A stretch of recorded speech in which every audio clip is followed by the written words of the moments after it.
question, why you don't never play with my nipples? I got nipples too. It's my turn to get tied up. Not them handcuffs though. I got PTSD.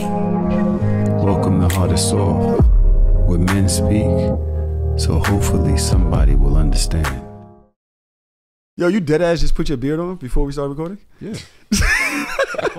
You ever see Batman without his mask? Yeah. He have it like down around here. Only when you about to get some buns. From fucking The Flash? Batman? No, Catwoman. Yo, by the way, Flash was fire. Yo, fuck you. Flash was fire. Fuck you. You said Thor. Fuck you. You said Fuck Thor. You. I told you Flash was tough. Flash might have been the best DC movie I've seen in forever. That shit was fire. All right, hold on. First of all, thank you for everybody for fucking with us on the Rock Hard Gummies, but I do have something else to say. I have something else to say, and I have to get this shit off. I called Get the Butters. This is facts. On my kids, on everybody. I called Get the Butters. You remember Get the Butters? Yeah, they the reason I still got a dick. Huh? They the reason I still got a penis. I've been jerking over. If I would have kept going on the track, I would have lost my dick by now. Yeah, I would have lost it. Listen, I don't know if y'all understand how I was like, yo, I want to represent your company. I want to be an ambassador. Because I've been buying. So we had an ad from them, what, a year ago? About that. Maybe a year and a half, something like that. Because then they sponsored the live show. Yeah.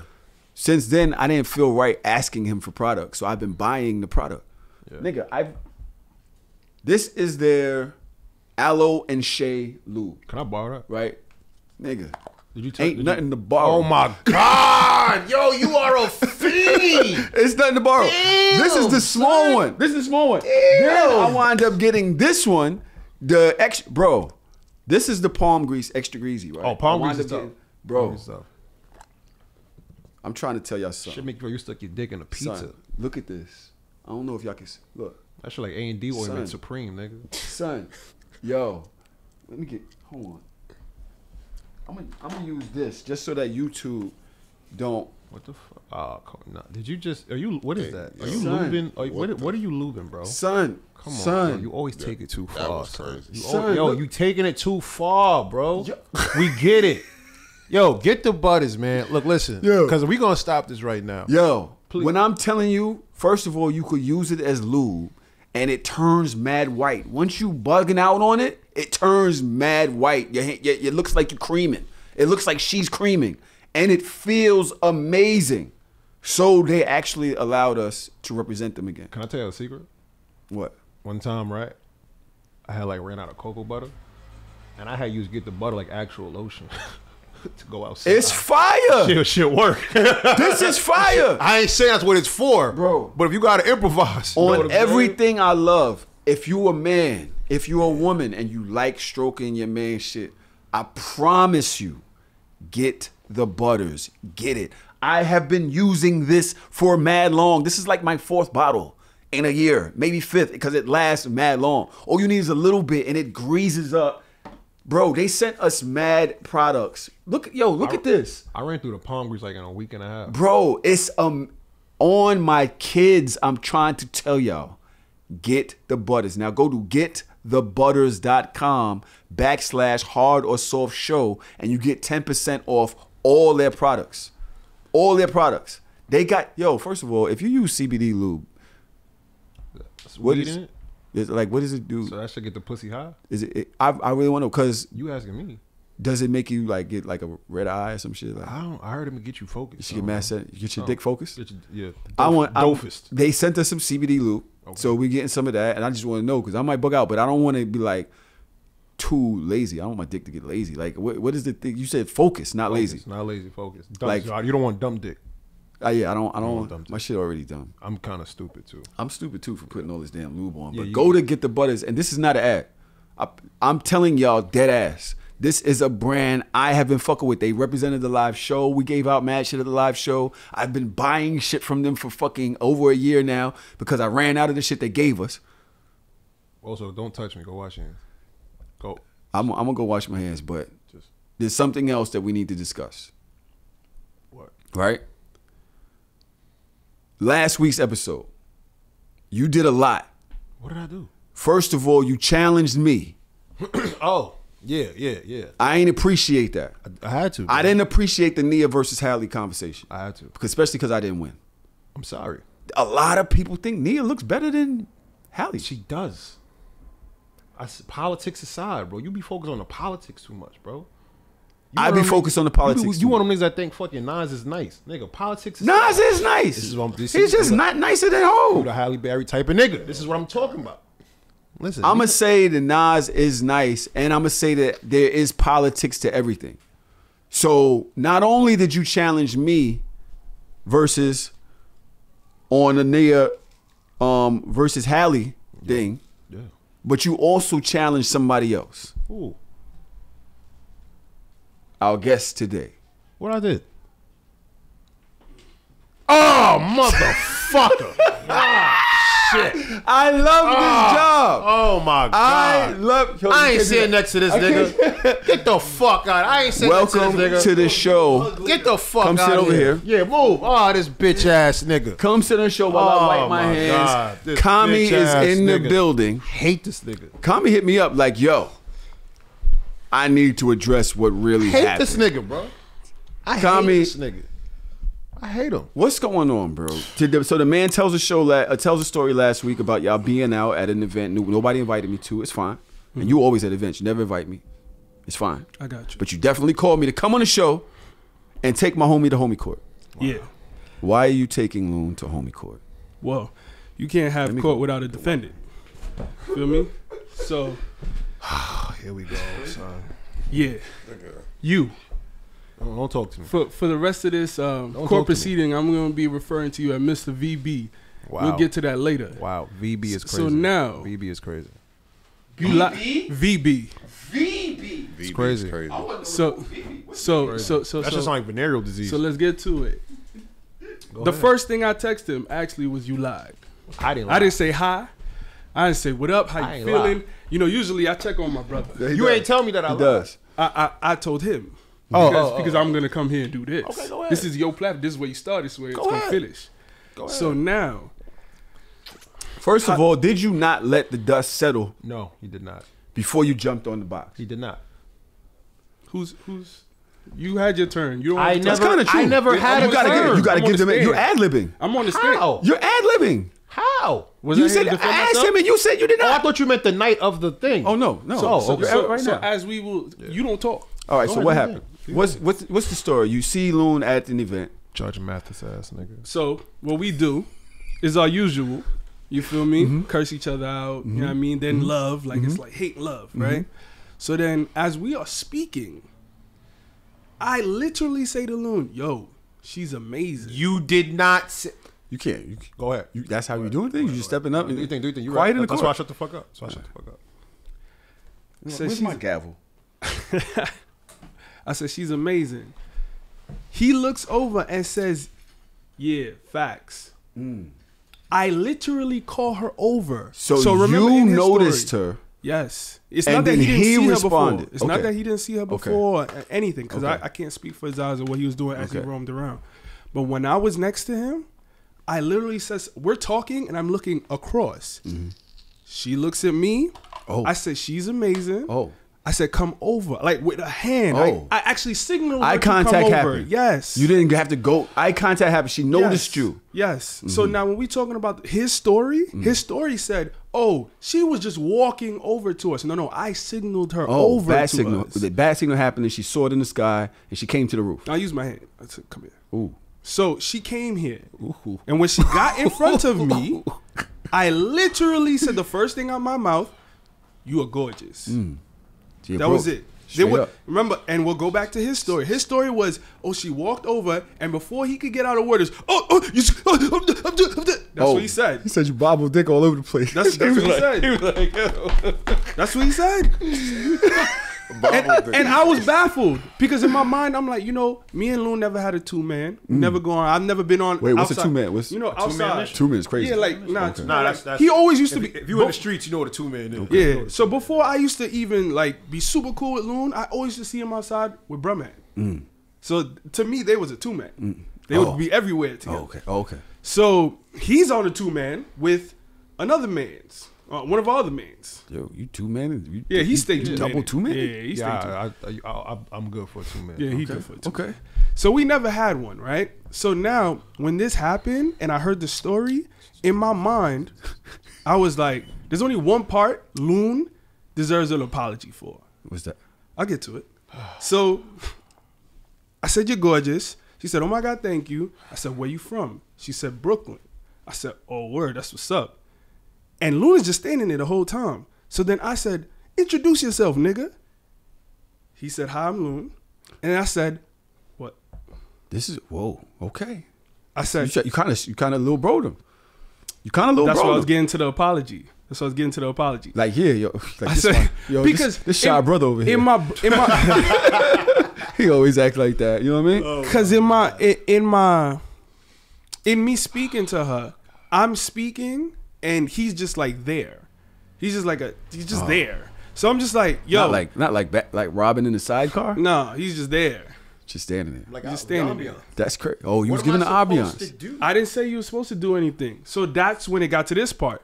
I said, introduce yourself. He said, hi, I'm Loon. And then she said, hi. And I said, all right, leave, nigga. That's all I got to apologize for. You did what? I definitely told him. I said, get out of here, nigga. No, you didn't. I did. Ask him. I don't remember that part. I ain't gonna lie. I'm not saying he did it. I don't remember. But he left. I did leave. He did leave. Because I'm not about to cop. Yes. Because how it you went dismissed my son? That's what I said I got to apologize for. So, what would make you do that in front of the hoes? In front of the woman? Like, you don't just dismiss a nigga, man. Before I said I had to apologize for it. But it was crazy. Oh. That he got me for. That he could have brought me to homie court for. That's I crazy. remember that happening. That's I know. why I ain't saying nothing. But the other shit. But he just admitted to it, so I feel like we can file charges. He just admitted to it on the stand. But before I even do that, I just want to say you are the epitome for why women have trust issues. You just be lying. I don't lie. Me and Kami are having a conversation. I'm like, yo, fuck you bitch ass nigga. Yep. Regular. There was no hand gestures by her. We both saw her at the same time and was mesmerized at the same time. How many times you heard that story with a nigga who in love with a bitch? Here's the thing. She was tough, but I probably wouldn't even have said nothing. No, that's not even my vibe right now. I got you. I don't have me. I got you. this. Oh shit. I'm Kobe. But you can't ad lib. He's testifying. Create a shot. Before I can even blink. Hey, how you doing? I don't remember what you said. I'm like, damn, this nigga is. Said he called her gorgeous. You might, yeah, whatever. I'm like, this nigga. Hey, how you doing? Is different from gorgeous. Hey, gorgeous. Like, this nigga's on point. I'm like, okay, cool. Like, gorgeous means you. You didn't even want to know if I wanted it. Like, we didn't have no mutual, like, no tap, no. You wanted to do rock paper scissors? Not in front of her. Maybe when she, whatever. So in my head, I'm like, I bet he wanted to go ahead and do your thing. So I'm standing there, because I'm like, all right, he talking, he chit chatting. Was you tight though? No, I wasn't tight. She was fired though. I wasn't. But you tight. was standing there quiet. So what was going through your head? Was you thinking like, yo, this nigga just really I don't think I was even gonna say nothing to her. Okay. You feel me? She was fired though. You feel me? But that's just not where I'm at right now. So he doing a thing, whatever. And things like he tells you get the fuck out of there. No, but he did say, yo, introduce yourself. And now in my head, I'm like, nigga, why the fuck would I introduce myself? Like, what are you doing? This is you. You do your thing. You already doing your thing. Because you was just standing there. Yo, bro, so what do you want me to? I'm on my phone. So what was he supposed to do? I would have left. He's supposed to spin off. Because if I'm talking to shorty, you gotta spin off. Immediately, I'm gonna spin off. But if you my man, I'm just gonna stand there, wait till you're done. What the fuck? But that's why I said we never had 2 minutes. So we never had like that conversation. So I'm just like, all right, baby, doing your thing. I'm like, you want me? I'm like, all right, yeah, my name's Loon, whatever, et cetera, et cetera. And then after that, I think I left. Right? Because he told you to leave. No, I don't remember that. Probably I don't remember. But if I did leave, it didn't have nothing to do with him saying that. Okay. But here's why here's why I say crazy. That's crazy. This is how I say, you feel me? The truth shall reveal itself. So how this situation started was he DM'd me and said, and I quote. Say what you said right now. Oh shit. He has the receipts. He's bringing out receipts. He said, why the fuck I can't find your bitch ass? Here you Why go. you ain't had the receipts ready for the court? Because I didn't know the field was fucking there. You're supposed to give them to the court officer. Give them to the court officer. This supposed to be in discovery. LKU. There we go. You know I'm stupid. Yeah. Here we go. He sends me a screenshot of the young lady Instagram and says, "Niggas doubled backed." Right? Because we have each other on Instagram. Now let me tell you why I have her on Instagram. I have her on Instagram because I did see her again later on that night. She complimented me on my fragrance. So you smell good. Yo, you look good. Started chit chatting, nothing crazy. I said, yo, what's your IG? Gave me the IG. She followed me. I followed her. Never spoke to her again. How many pictures did you like? Enough, probably. I need to me know. to see. Listen, Loon goes through the thing and starts hip up. Yeah, that's nice. Yep, that's nice. Yep, that's nice. I'm like, yo, first night, you just like 6 pictures? I don't want to touch you right now. Well, either way, no one's there to feel me? corroborate that part of the story because it's only him and her that happened, or he didn't run down. But what's VB? Oh, Vanta Black. 4. You liked 4 pictures? Yeah. How many pictures do you have on page? 4. It was quick. It's just 1, 2, 3. That's it. I'm just gonna like one. Yo, this is how you know I don't be lying. I don't be lying. Wait a minute, you liked every pic on her page? You like? And she's that fire. I'm gonna give her that. She was tough. She's that fire. And all 4 pictures is fire. But she's tough. But you don't like all 4. You mentally like some of the pictures. You like one, and it's not the one of the ones she looks good. You like the one of her like dog. You don't like her pictures. You like the dog, and maybe one where she's like all the way dressed up, not revealing anything. You don't like a funeral, like you don't like a funeral pic. Somebody died. You don't like that. It's gonna bring back the memory, right? You just don't like that's the one picture of her at a funeral. Is that a pussy killer? That's crazy. That's creepy. Funerals get the pussy dressed. That's like I killed the person. Damn. I'm on trial for murder. But I just wanted to say, you feel me? That's all I had to say. I ain't had to say nothing. That's all I got to say. So then look at it this way. That happened, right? Right. Then you came on this huge platform called Hard or Soft, right? Drop names too. And then had not only my man Tahoe, you know what I mean, digging into the conversation of a man acting like that in front of a woman, you even had Courtney here talking about she's scared. I don't remember her saying what? That. Yo, bro, I'm she's scared of hoes. She said she's scared of hoes. Not only did she say he's scared of hoes, he's like, yo, that's creepy. And I'm like, oh my God. Now, I respect Courtney's opinion, bro. I don't remember that part. I respect Tahoe's opinion, and I also expect your VB opinion. I don't think you're scared of hoes. But listen, I know. But on the platform, when we're talking about people who don't know me, that's kind of tough. Like they know you here. Yeah. No. You've been on this platform several times. True. I gotta finish the sentence. You're very well. Okay. Yeah. For when we talking about people who don't know me and people who have heard of me and know of me, that sounds crazy. Why would you? You did this? You came here in these? What the fuck is this? Somebody, yo, this ain't got Giuseppe's on. He came out just like that. You know, just middle of the on a Tuesday. I guess on a Tuesday. He knew he was coming here. He said, "Nah, you're not gonna do me like that." But Tuesday's tough. Either way, I gotta see. I don't be chasing the hoes, y'all. Oh my Lord! He don't have to. This is an anti-chase the whole campaign. But again, at the same time, anybody who knows me in real life knows that's not my character. So to hear it be portrayed not only by somebody who knows of me, but on camera. But you didn't do nothing wrong though. You just was a little. No, I understand you. What's the word? Telling the story. You ain't right? do nothing wrong. But when we talking about, let's just say in front of the hoes, that was in front of uno hoe. This is in front of how many hoes?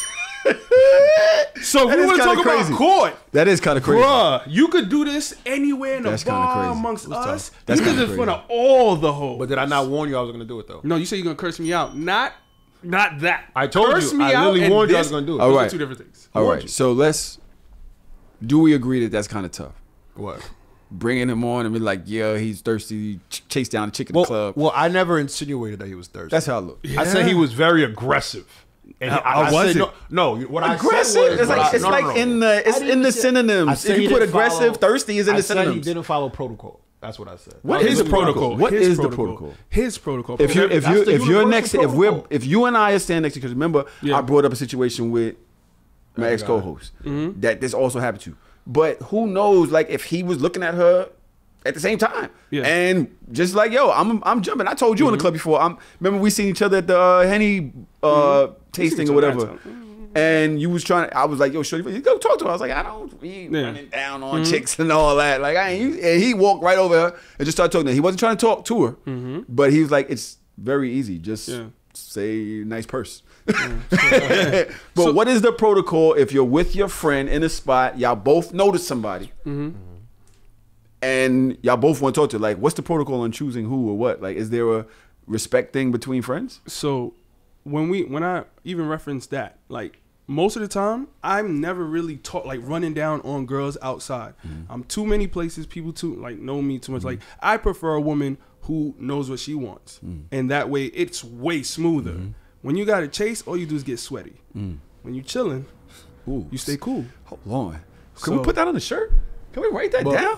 When you got to chase, all you do is get sweaty. That was fire. That's kind of tough. Kind of tough. But you know me. So Wipe you you know, down. I plant my seed and I go. You feel me? that's Like I you. spend it. You know, like I ain't even It's a deadbeat. That's kind of deadbeatish. deadbeatish. Planting your seed and go. Yeah, but you know, That's I'm like- gonna sound come like a back. deadbeat. You know, but I'm gonna come back. I'm gonna spend the block. After you get the cigarettes from the store. That's- Go ahead. but back to the protocol. I wasn't even gonna say nothing. So I'm not mad that you did what you did. I'm just like, damn. Suppose I won. No, I didn't do it. You ain't have no courtesy. The way you said it, We had no I didn't do courtesy. it. Now, like you said, there's protocol. Can So we admit that? Wait, can we admit that you had alcohol in your system? I did drink. So you probably don't necessarily remember. No, I 1,000%. remember word for But word. my You mind didn't was- remember. I have a sober mind. Yeah, you didn't remember. I'm just saying, But I'm you more didn't inclined remember. to remember what happened No. than you are. You feel me? I deal So- in verbatim. No, you didn't do it verbatim. I said I deal in verbatim. You didn't do the come here. You didn't do. I that. definitely you did didn't that. do that. That was You on didn't my do life. You didn't. You don't. You're gonna die one day. Don't make it No, today. I'm serious. No, you didn't do that. You didn't Because do you didn't see something that didn't that. I happen. was right there, Kami. How can you tell me what I did? Because I was right there. All right. The court has rendered its decision. Guilty. Of? Which count? not follow Because there's multiple protocol. counts. The homie violation of in front of shorty, guilty, but this is a violation, a mere violation, not a misdemeanor, definitely not a felony. But leave, get the fuck out of here. DAT. That's violation. That's a violation. You gotta do 30 days. Yeah, that's a violation. Coming on the show, calling them thirsty. I did not. Yes, you did. Aggressive Your Honor, I thirsty did not is to call say, him thirsty. listen, Run this the is tape my back. ruling. You were really a Judge Joe Mathis for real. Former crackhead ass nigga. I definitely think this is a misdemeanor friend violation. Matter of fact, I might have to upgrade yours. Also to a misdemeanor because in front of shorty, you don't. This is a human being. I don't even remember that part. You don't. Get up out of here, man. You what? Facts. You don't. That's a misdemeanor. Facts. That's not a felony. Got you. That's not a felony. Felony is like slapping a nigga hat off his head. or something. That I could give, like he said I was drinking, I'll give that to that. All right, 90 days. Probably. Tough. 90 days. For what? What? You came on a show in front of fucking. I told there's him 140,000 people that I follow this show. told him first. Yo, you know what's crazy? I warned him. This I is said, what yo, I I'm gonna curse you out on the hardest off show. I literally said that night. I said, That's kinda true. I said, I'm going there tomorrow. Curse you and I'm out. going to curse you out on the show. I Not warned destroy you. your character. Nah, Detroit is kind of crazy. Detroit is kind of crazy. Tough. People know you. Stuff. All right. Stuff. All right. But we have a guest outside. OJ, Yeah, you can't of get this course. one off, OJ. I do want you to come back. Are you happy with the court's ruling? There's an I'm fine even with violations on both sides. I'm fine with it. No. I do agree it's tough. Tough. Yeah. Fine with it. Tough. You wanna know how you know he lying? Cause that's what I would have said. I wouldn't have said foul. I would have said, yeah, she's tough. That's how I know you lying. I didn't say facts. Yo, why are we doing this? Sorry. Cause I feel like Kami. I'm trying to get my senses lowered. Come back in a week, maybe the week after next. We have a guest. Yeah. Wow. Come back. We haven't seen you in a while. Yeah. I'm- Watch Yo, when I he come was to hitting me that. Yo, he's hitting me. He's like, I'm coming to. I was like, yo. He be like, oh, yo, are we set? I'm like, yeah, we set. You We set. motherfucker. Nah, because for one thing, I ain't gonna lie to nobody. I'm not saying you tried to lie. I'm saying the way you portrayed it was crazy. So I had to clear my own name. I didn't need I you to do respect it. Need he to do it. I could do it. I'm glad you pulled up. Yeah, I will pull Watch it. when I glad come you to pulled Funds with up. Friends next My time. nigga. Sorry, I got some lube on my hands. It's fine. So, thank you, brother. We have Kenneth here. Kenneth Play. Kenny Kent. I brought you guys a book. My bro, thank you so much. I just learned how to read like last week too. Thank you so much. Now, the book is called Beyond Satisfied, a sex hacker's guide to endless orgasms, mind-blowing connection, and lasting confidence. First of all, See, I would read Look at that this. shit. The book This for is starters, that shit look pretty as fuck. this shit goes Ken, this with is your book? Yeah. God damn. You can feel the raindrop there. Yo, me it's see the wet. book. Yeah. The shit is wet, bro. Nah, you this can't is pause a book. tough. Yes, you can. Yo, What? this shit Why? feels You sexy. can pause you stroking the book like that. Me Definitely. and the book have a different. But kind of connection. Kenneth, Yeah. Hi, welcome to the Hardorsoft Show. Yeah. Can we put Tell that us right there on the thing so they can see it while we record? Right? Yep, perfect right there. Does that work? On the merch. Nah, don't worry about Don't that. worry about it. Get that mic in. Do you have your the headphones on so you can hear his mic? Make sure that his mic is good. Open your legs. Put it in between. That's where it goes. Yeah, There it right. goes. All right. Now tell us about yourself. Well, I'm probably the world's most unlikely sex educator, making content that I post on Pornhub, explicit sex ed content. I remember when I moved to the U.S., it's the first time I ever saw like commercial hardcore porn. Wait, Where did you? you gotta start. You gotta start. Where? Start You just- slow. I gotta go so You just slow. jump right Jump into it. right into it. First of all, do you need some water? That would be great. Okay. You have a bottle of water right there. Give me your bottle. We're getting Nigga, that's mine. I was drinking that. Oh, you started? Oh, you cracked it? Sorry.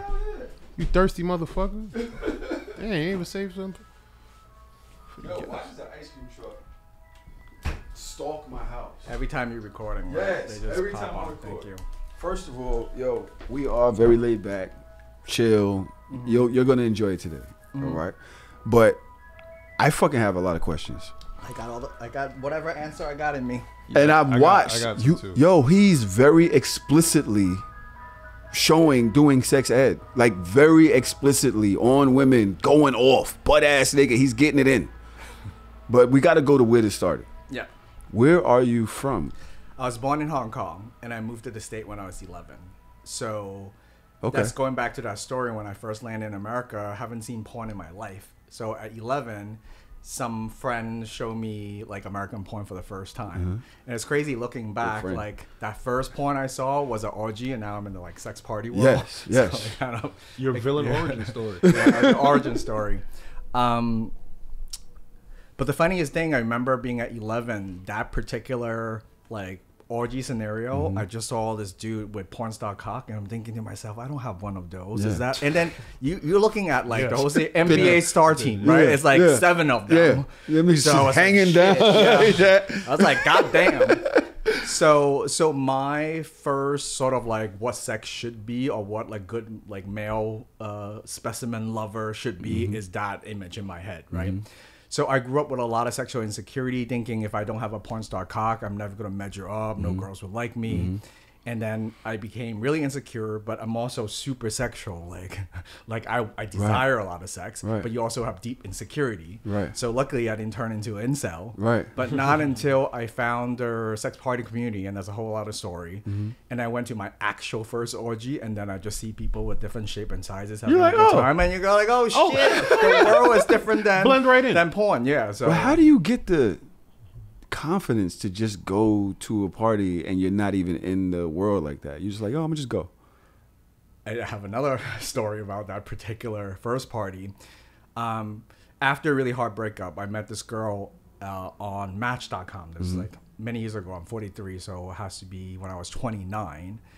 And then I tell her, you know, I don't know if monogamy is really right for me. I've always been like having all these fantasies about parties, orgies, threesomes. And she's like, oh, you met the right person, because, you know, I go to sex parties and like, yeah, threesome is a thing.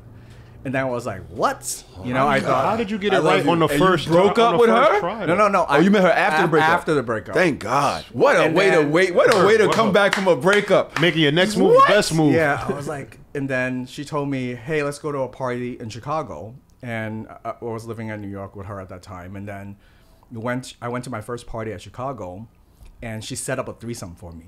So I was like, this is like every man's fantasy come true.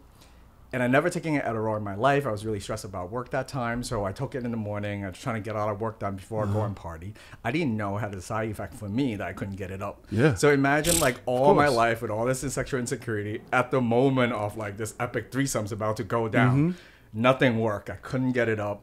And I go like, shit, this is so embarrassing. Like all the things I could ever imagine. I remember walking into the bathroom, looking at the mirror and like slapping my cock and go like, yo, wake up, man. This is like, this is the moment. We've all been there. And He's like, nothing. We're Hulk. You know, I was like having that moment where on Seinfeld, like I was in the pool, Yeah. you know, just nothing Yeah. is reacting. Then I remember walking back into the party and just telling my girlfriend and that other person at that time, hey, maybe I'm just really nervous, you know, like I'm really, and they were like so lovely and chill about it. Go like, And usually that's not like ED is not something that I experience. Right. So I was really confused. But I remember in the bathroom, I go like, all the sort of nightmare story that I suffer in silence in my head for like, I don't know, God knows, 12 years by that time. This is the worst possible. And I was telling myself, if I could like get over this? Then nothing will like, I'm good. I'm good. Right. So I walked out and somehow that shifted in my mind. And there was this woman hostess that walked into the door. She has the most beautiful natural big boobs, and I love boobs. And I remember just walking up to her, and I never been to a party before, so I don't know what is the like right etiquette. So I walked up to her and go like, "Hey, I'm not sure if this is appropriate. Is it okay if I give you a compliment?" She said, "Sure." I go like, "Wow, you have the most amazing tits ever." And then she's like, "Honey," and she just grabbed my head and motorboat me. God. And as my face was bouncing between her bodacious tata, I was like, okay, I'm never going to cock block myself again. I'm going to ask for what I want and see what the world gives me. Because I was doing most of the rejecting most of my life until that moment.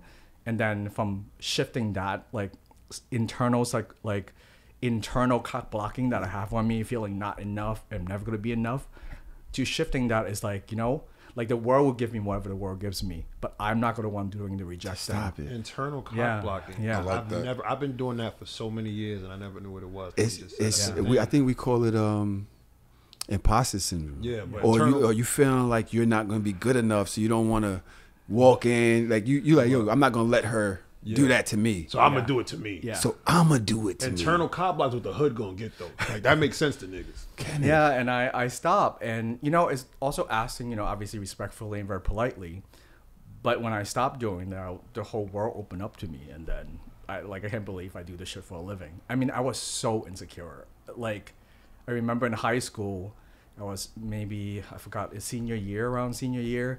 Finally, like I'm making out with this girl, it's getting hot and heavy, and then she reached down for my pants, and I was like thinking to myself, if she sees my cock, she's gonna like laugh at me and don't like me. I remember running out the room, not saying shit, and then I saw her the next day, and I couldn't bring myself to tell her why.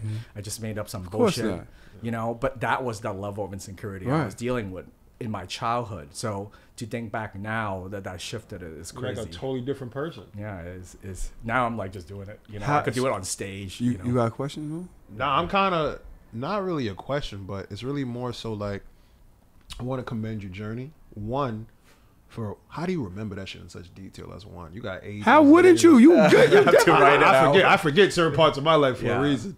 And then second of all, it's almost like you have destroyed that person you used to be, and like the new you is almost like the mere opposite, like a total 180. So like a sex professional now, like to be like an insecure, shy kid to like an adult that's literally no longer being shy, but teaching fucking sex, demonstrating sex, and creating sex on like the world's biggest platform.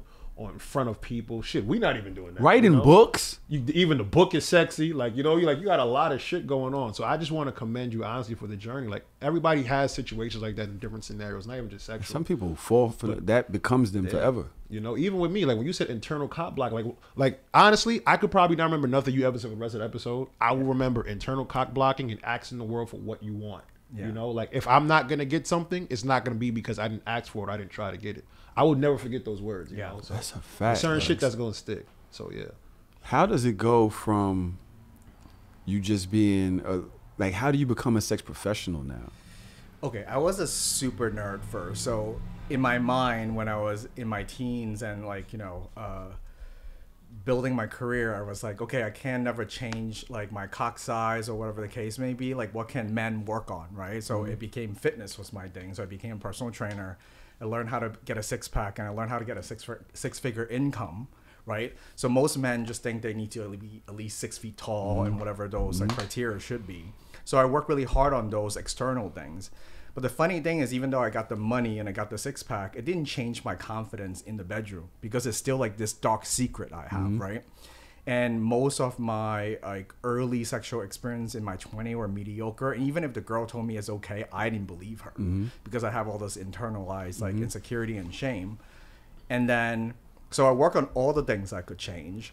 But the good thing about working on like, making money or getting a six-pack, I learned a lot about how to apply science, Like you need to figure out like exactly how to eat and how to train and what works for the human body. So I learned all the biohacking shit that I didn't know that they don't teach in the sex industry. They only tell you if you don't got if you're not born with it, you're fucked.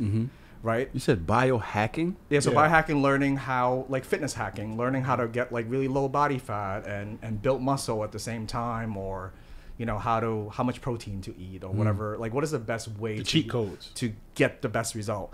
And it's not always like as, you know, as little effort as possible. It's like, what is the most effective thing? Sometimes it's still really hard work, but it gets you better result. So when I start to go like, oh shit, now I'm in this sex party world and I see everybody fucking and doing shit, and the only place men could learn is like I must fuck like a porn star, but it's not true. It's not how it works. I mean, I've been on porn set, right? Like that sex and real sex is two different worlds. Right. So then I was like, maybe I need to learn everything I can about sex, and their content out there wasn't that good a decade ago. So I dug up everything I could learn. I learned from like tantra, kinksters, all their sex research I could possibly read. Because there's a lot of good research out there, but people don't know how to turn it to utility and like how to use it. So then, and the funniest part, I would go around sex party, and if I see someone really good, I would actually go up to him or her, like, how did you just do that? Because it's like evidence-based learning. Like a personal trainer and go like, hey, how did you squat like 500 pounds? So I go up to everybody, write down how they did it, and then start like comparing, this guy said it this way, this guy said it that way. And then I start collecting all the squirting technique first that I could possibly learn from people. Because there's also, usually there's like one guy at a party that's just making everybody squirt. Everybody squirt. Yeah, there's one of everybody squirt. We know a guy. guy. We know so a guy. I talked to maybe 100 of those guys. And then I kind of like compare notes and distilled it into what I think is the most effective techniques out of the whole bunch. But that's how I actually got started, just being a nerd. But then I became sort of that guy at the party now because I have mastered the technique. Right. And then this amazing sex party in New York called Top 4 Club asked me to just teach a workshop before one of the events. And I was like, I taught fitness for a really long time, so I could be, you know, in front of a room showing technique, but I never thought about teaching like sex that way. So I go like, fuck it, like, you know, I go like, hey, I just have skill sharing. Like, this is not my job, not my expertise, but let me show you how I would do it. So all of a sudden I'm in this hotel room, beautiful hotel room, like 16, 15 couples showed up. And I'm in front of this room with a demo model, like a lover of mine. And I'm like, okay, I'm going to do a TED Talk like lecture, and then I'm going to demo it, and then going to have everybody practice live, like a Peloton class or some shit. Nah, not a certain class. Imagine everybody next to each other trying to hit the G-spot. Now figure it. 1, 2, 3. Yeah, Squirt. come on. Okay. But it works in a fitness context because people have to learn skill, right? In a group environment. So I'm used to teaching that. So all of a sudden I'm doing this thing, I demo this thing, and then everybody's squirting in the room. I was like, holy shit, this is like amazing. And I was like sick of teaching fitness because it takes forever for people to get results. Not like sex. It's like once you dial it in, if you make it right, it kind of works instantly. Yeah. 1, 2, 3. So I saw this fountain show and I'm like, fuck it, like there's something here. And then after that experience, I just figure, because I'm in the community, I just turned it into a career. You know, it's so funny. You said something that corroborated with me. You said you went into sex, you started asking people questions and taking notes. You kind of view sex like a craft. Yeah. Almost. And it's so funny because as guys, we just view sex as some horny shit. Yeah. I mean, we all know, I'm nice with it. It's a skill. But like when you really like tap in and down, like you study sex for real. You know, like you're like a student of sex, like a sexual student. It's almost like a school. Like, you know, you go to school long enough, you go to college, you learn math, you get a bachelor's in math. Then when you get your master's in math, you're not eligible to teach math, you know? So it's almost like you've, dare I say, or doctors. Or master's, right. Master. You kind of like mastered sex to a point where you could like show people. Do you still enjoy it? I mean, of course. I love it's also I feel so fortunate that it's a topic that is just enjoyable. I mean, not like building your business and career is always tough, right? In the business side of it. But if I get the chance and my business is built in a certain way, producing, learning, creating content is pleasurable for me. And it's fascinating because the more you learn, you realize how little that you know. It's a subject that's been taught from different culture throughout human history. It's nothing new. Like sex technique been passed on. If you think about like Kama Sutra, like Shibari bondage technique from Japan, Kinyoza from Africa, mostly on squirting technique, and they practice in different countries. What? There's different cultures, sex technique, wisdom, and then there's a lot of science stuff that is not really popularized except some random bullshit. But I have to give credit to the sex science community. They have a lot of new science that is extremely useful. It's just not in the mainstream conversation. I want to talk about sex science. Yeah, and it's a lot of technique. You know, I say this line quite often. You know, we're born hungry, but not everyone knows how to cook. Yeah. You know, so so it's a cooking is you could develop different recipe. You could learn about flavor profile, texture. You know, how to cook it. You know. Mm-hmm. So the question that I have, right? Because it's like, Loon, you were saying most of us, we just do it for the sport. Yeah. Right? To a certain extent, yeah. But after you become a real master of it, a scientist of it, what do you do it for now? Like, right? Once I started learning how to make her come, it wasn't just about me fucking no more. I wanted to make her come as many times as I could, and that kind of was my thrill now. Like, it changed from pleasuring myself to like, do you actually, you know what I mean? What is the thrill now? I think it's different, you know, like I could separate when I'm receiving. I'm just focusing on my pleasure versus her focusing on her pleasure that I'm doing the giving. And sometimes it could be mutual, like it happens simultaneously. But if I am focusing on pleasuring her, and now is like the nerdy part of me is like, what kind of new experience can I unlock? Like what have she had already that, you know, that is like the go-to, the reliable technique, but there's something that she haven't experienced before. So I could start unlocking new experiences with people, and that's very thrilling for me. There's a kink of mine, like giving people a new experience, or having an orgasm they never had before, or having a combination. How many different types of orgasms are there? There's mad. It's like there's a couple. Well,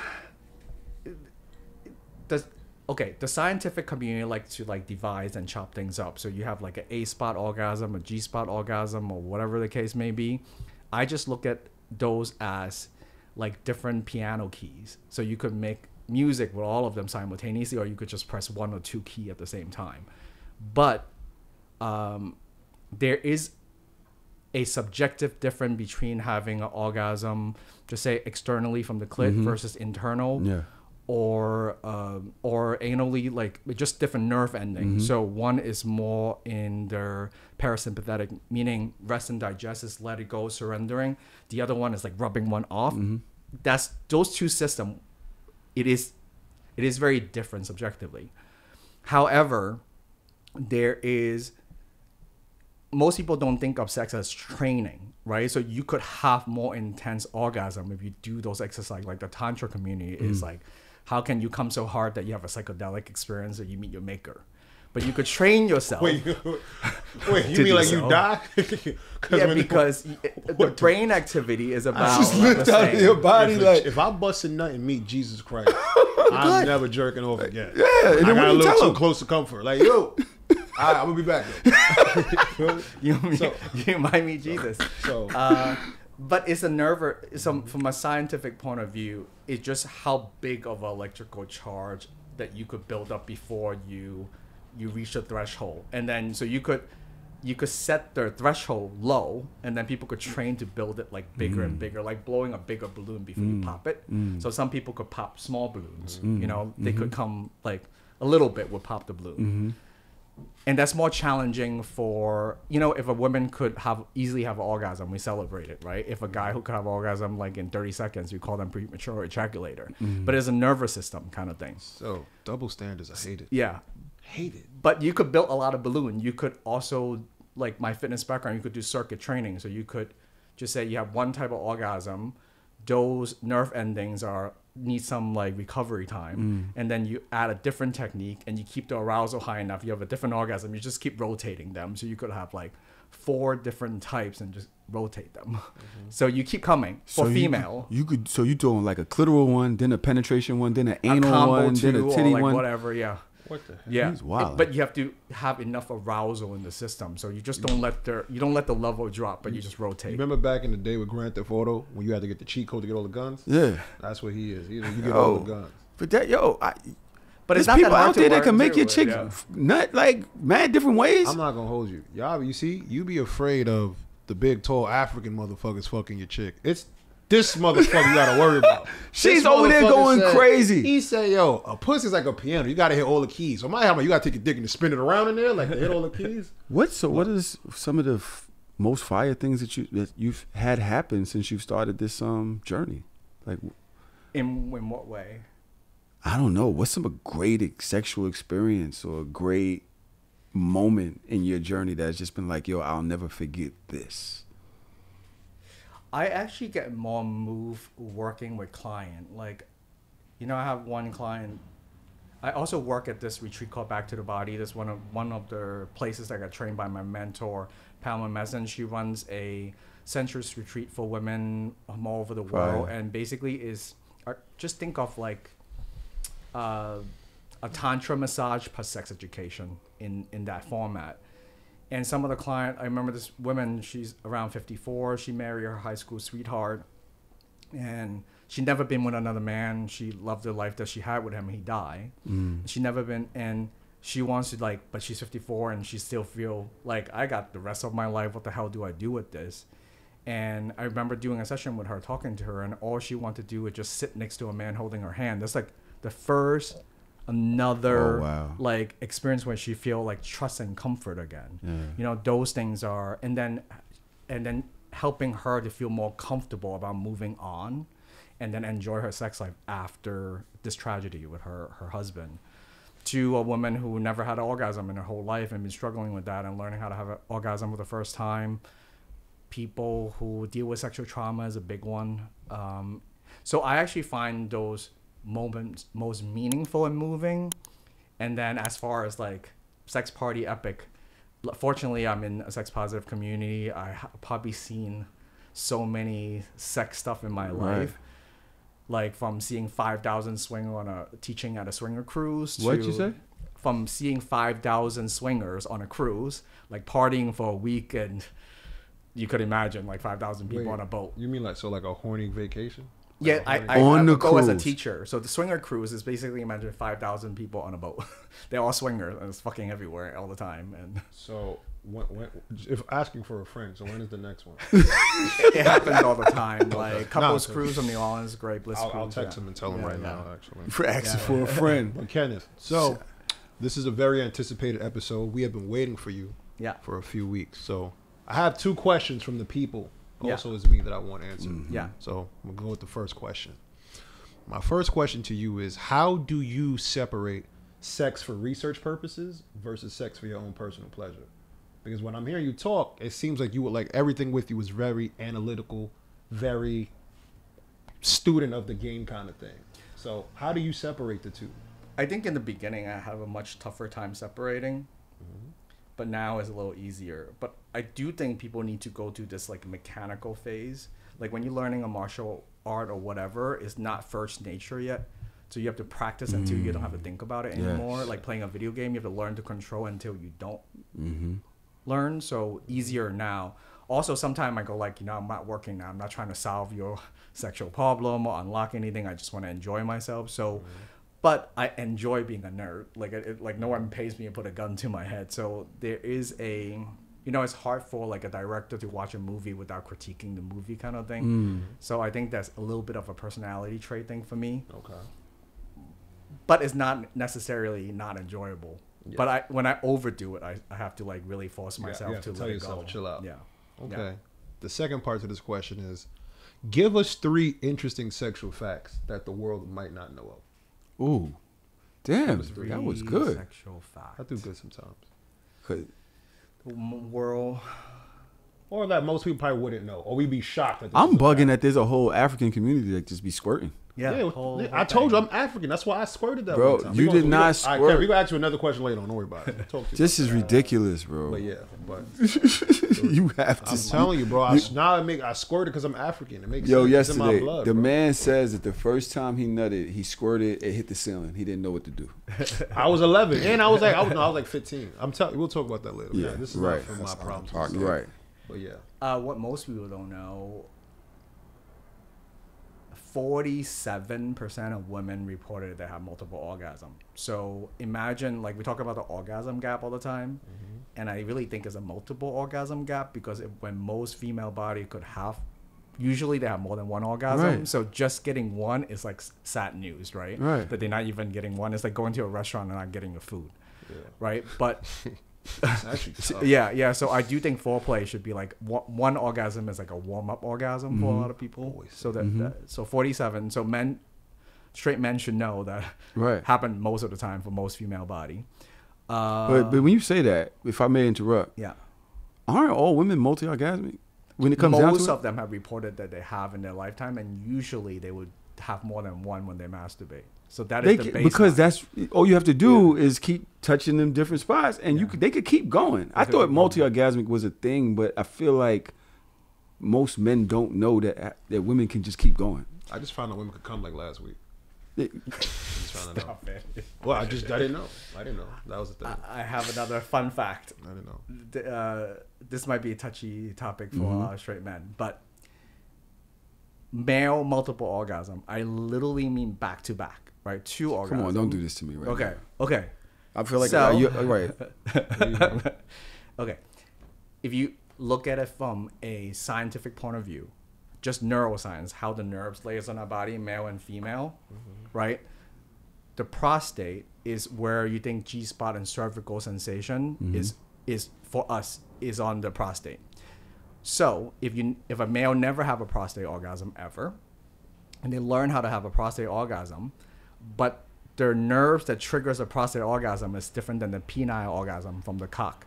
So you could use your cock to masturbate up into like edging. You didn't quite come from your cock yet, and then you stimulate your prostate and make your prostate come. So you have a subjective orgasm from your prostate. Your dick is still hard at that moment. Then you could make your penis come. So you technically having 2 orgasms back to back. 2 different fuel banks. It's completely different experience, but you could literally feel what it's like to have a back-to-back, which I think most male body would never know that is possible. Most straight male body. Yeah, and know that is possible, but most straight men could die happy knowing that they never have a prostate orgasm. And that's a cultural stigma thing, right? Well, how could a straight man have a prostate orgasm? They just have to learn how to stimulate it. Just another spot in their body. Actually, if you don't want to go in your butthole, and not for all men, it depends on how the nerve is actually laid out in your body. If you use those massage gun, yes.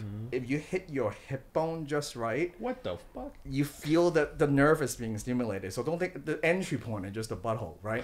But the nerve is what the sensor is on the nerves, right? So if you could vibrate that gun just at the right spot while you're coming, when everything is super sensitive, it could trigger it. So you don't need to go into that door. It just needs to be stimulated. Well, how do you know you're having a prostate orgasm? It subjectively feel very different because is that when we talk about the parasympathetic, the rest and digest, is a very full body orgasm. And the reasoning, I might get too nerdy on this podcast, the reasoning is that the vagus nerve, which is not attached to your spine, is like laid all over your body, right?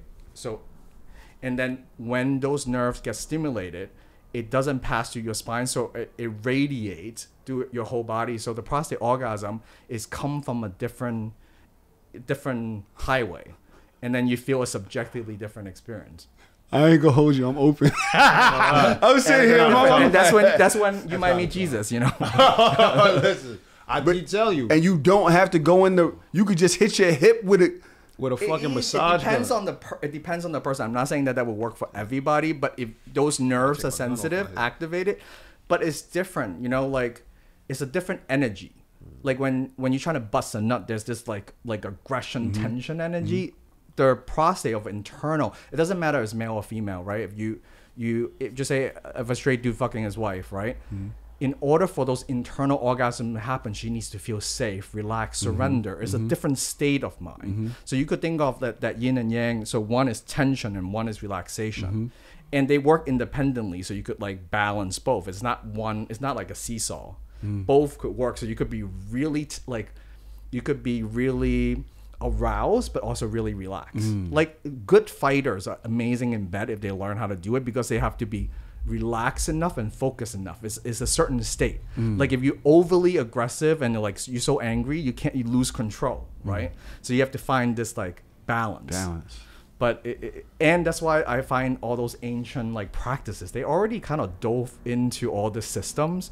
They just taught it with different language and different lexicon. But it's been written and talked about and practiced throughout the ages. Do you have those in your book? Yeah.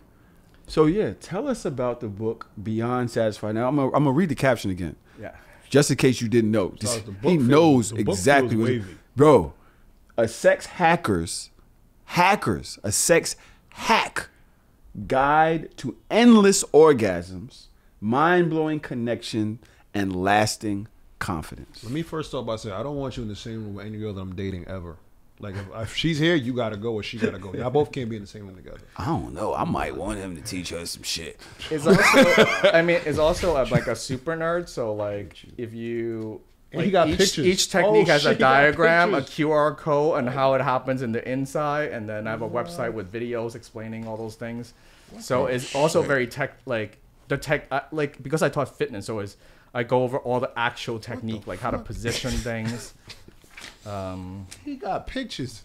And yeah. This is super fire. Yeah, so like positions and all the how to do it, because I don't think most people want to be just educated about sex. They want transformation, not information. So, but what did the QR codes go to? That's a bar. It shows you an animated diagram of how those movements work. So if I'm fingering like this, you want to see. It's hard to do on a diagram. Right. So I made a whole bunch of diagrams. I made custom video that goes with it to show you exactly how to move. Right. Because teaching movement was my thing in the fitness industry. So I'm like, I spent so much time. Like it's like a Men's Health magazine when you read it. It's like very detail and demonstrate exactly what you need to do, not some theory, like.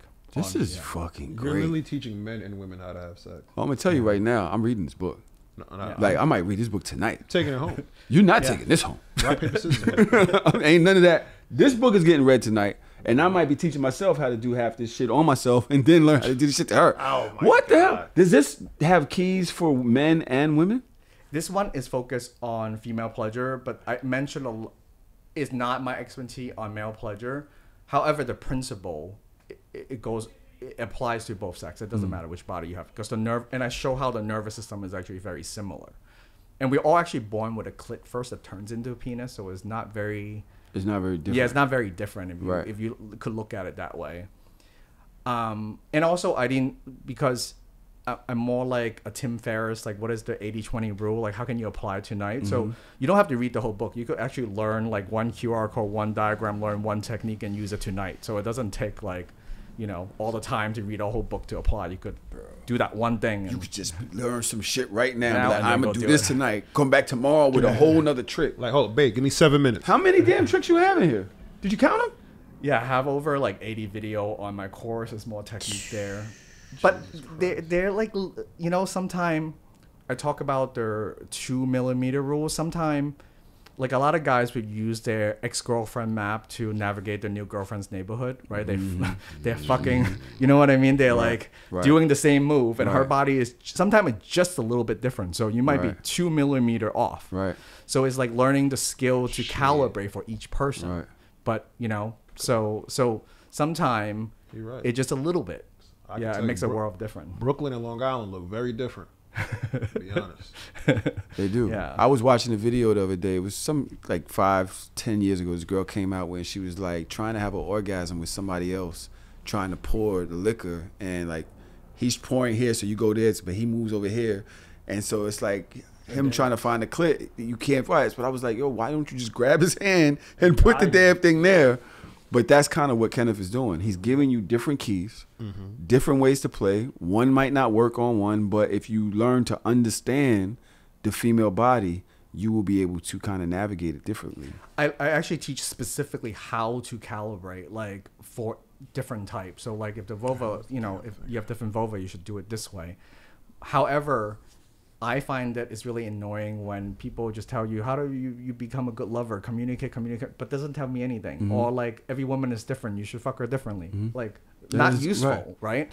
So what I do is more like card counting, where I'm betting on the highest probability of me finding something that works, right? So I usually start out trying the most popular technique that works for most people and then narrow it down rather than trying random thing. And I mean, the truth is most straight women don't want to teach you how to fuck her, right? So you kind of have to still learn. Right. They want you to come assembled. Yeah. Yes. Fully assembled. Yeah. But I do have a process on how to pleasure map her in a way that makes sense to most people.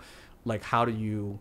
It's just like, it's kind of like remembering where you park your car. So you're like, okay, I tried this technique. He's a yes. And then once you have a couple of those things, then they usually work. So if you learn where to touch your clit, right? How sensitive it is. So some people don't like it really direct. Some people like it like 2 inches above the clit. So once you locate the right spot, you just have to find the right amount of pressure and speed. So there's a process of elimination rather than just giving this like open answer, because it does not work. Right. So if you don't know someone, go do it this way. And then once you start learning about, just take mental note, like this works for her, this works for her. And then there's usually a range. Some people are super sensitive. You blow on their ear to have orgasms. Some people need a lot of intensity. So that might lay on the king side, you know what I mean? So, but once you learn all the flavor, then you could calibrate to each person pretty quickly too. It's also not that complicated once you have to like sort of a framework. Okay. So Ken, I want to take a quick left turn. Yeah. I want to get a little personal with you. Yeah. So let's leave the analytic part and let's get into Ken himself. Yeah. I want you to think about your top 3 sexual experiences. So pretty much the 3 that resonate with you in a positive way that you can never ever forget, right? I want you to tell me how they are similar and how they differ. I'm going somewhere with this. With my wife, in the beginning when I met her, and it wasn't the right time for us to date, we kind of have to break up. And I remember doing acid with her and having not breakup sex, like we just can't be together. It's like very Romeo and Juliet. So the combo of mushroom and that and all the emotional, like when you're like so deeply in love with someone and have to be like pull apart and you still really love them, but the circumstances psychedelic, that is probably the most sort of like oneness experience I have for sex. Wait, you had acid and shroom? No, just mushroom on that one. But the breakup and mushroom sex. I met my maker. That definitely met my maker. He said I met my maker. I got married on Mars. Shroom sex for forever. I keep trying to tell you, you have no idea what you're talking about. Yo. Try to tell him. Shrooms is next level, especially with somebody you really fuck with. Yeah, and the heart connection. So there's like most emotional. There's just all the elements were perfect, like from a novel kind of way. It's so funny because God must have made you say that, because this is related to the post that I actually was looking for that I just found. Yeah, it says so. Now, before I even read this post, it's safe to say that you look at sex as a craft. So pretty much you feel as though the quality of sex can be determined by the skill of the people, right? But I heard you say the moment that resonated the most with you sexually was one that you shared a deep emotional connection and bond with. A little bit of shrooms involved. It's kind of cheating, but okay. But this post, I want to read this post. I want you to tell me what it says. Yeah. It says, great sex has more to do with emotions than positions. Do you agree or disagree? I think they both matter, right? And they matter differently. I think erotic context, like Emily Legowski's book, Come As You Are, really illustrate the importance of the context of not just the physical act. It's not some gonzo porn, right? Just like, you know what I mean? However, like when you go to a restaurant, you could have no connection with the chef, right? And your food, it could taste amazing. They're just different. But if it's like your wife or your mother cooking your favorite meal, it's just a different experience. So I don't think one is more important than the other. You know, they're different, but I think they're amazing when it's combined. I think that he took a very political, I think it's a good political answer. Yeah. No disrespect. Yeah. I don't think emotions got shit to do. I don't think so either. I think that you can meet somebody that night and y'all go crazy. Sex be all over the place, but it also depends on how much y'all connect with each other. How much y'all connect with each other physically in this experience. It could be experience based. It could be sex in the restaurant bathroom, and that shit just be crazy because you're in the restaurant bathroom. Fuck it. It's just like, it doesn't really matter that, like, if I have sex with a stranger in a restaurant bathroom, like I'm sitting at this table, she's go to the bathroom right now and meets me in the bathroom and fucks the shit out of me in the bathroom. I mean, me and my wife doing it, that's cool. But yo, a stranger doing it is crazy. But there's a scientific explanation for that. There is, okay, for some people, stranger danger, major turn on. Familiarity, turn off, right? Yeah. So it depends on where you land on that spectrum. Like for some people, they can get turned on and feel some level of emotional connection, right? For some people, I personally agree with you. I'm on your side. The less I know about you, the hotter you are. Yeah. Right? Word. It depends on where. What's your favorite color? Actually, when I get to know you, it might create more turn off, like for me, from familiarity. That's unfortunately from a personality type, right? But everybody is different. So some people require a significant amount of emotional connection. And there's one theory they talk about, like you need familiarity is like you've seen this person in class every day and then you feel closer to them, and then you need to have one conversation that's more than 4 minutes, like 4 minutes as in you get to know each other, some type of emotional connection. And the last one for people to be aroused is commitment, right? So they feel like, oh, they're in it for the long haul. So for maybe for you and me, none of that is necessary. I don't baseline. That turn me on. I'm standard horny. So it depends on where you lie, but I totally agree. A lot of people absolutely could have like complete stranger sex, no commitment, no emotional connection. I don't need to know your name, right? Like in an orgy, I'm go like, hi, I don't know your name, and then things get started, right? That's super hot for me too, but it depends on the person. Yeah, I agree, because I've had some really great sex with strangers that I've seen today and never seen them again. Never knew that. I don't know your name. But I will say though, the most intense, the sex that resonated with me the most was with somebody that I liked and connected with. I will say that.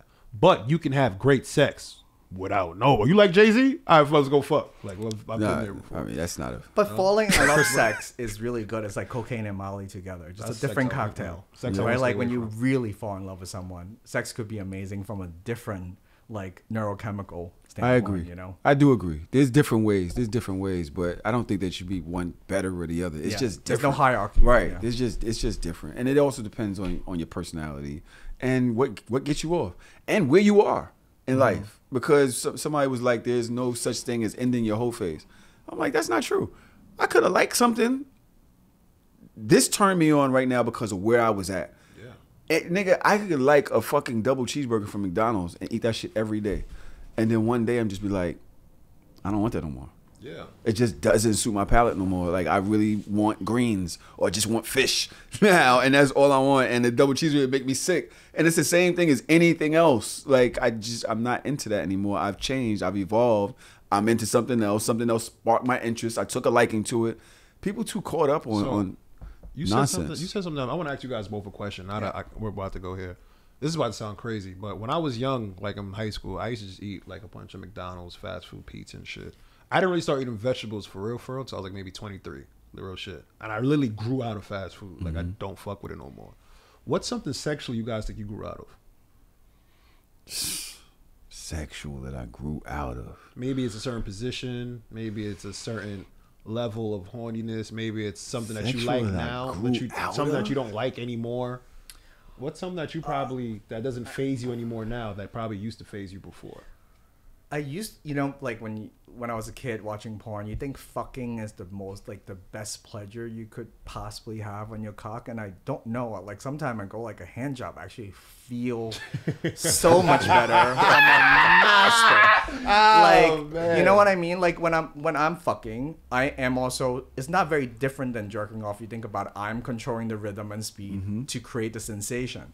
It's very different when you lay back and you are relaxed and someone is creating some magical sensation on your cock when you are not moving. I think it's so underrated. And I do think, people think I think blowjob looks amazing, but like a quality hand job mixed with some blowjob, and like from some of my pro friends who are like from the tantra community to my sex pro community, when they're skilled, it fucking blows your mind. And then they also like guide you do some breath work and all that stuff.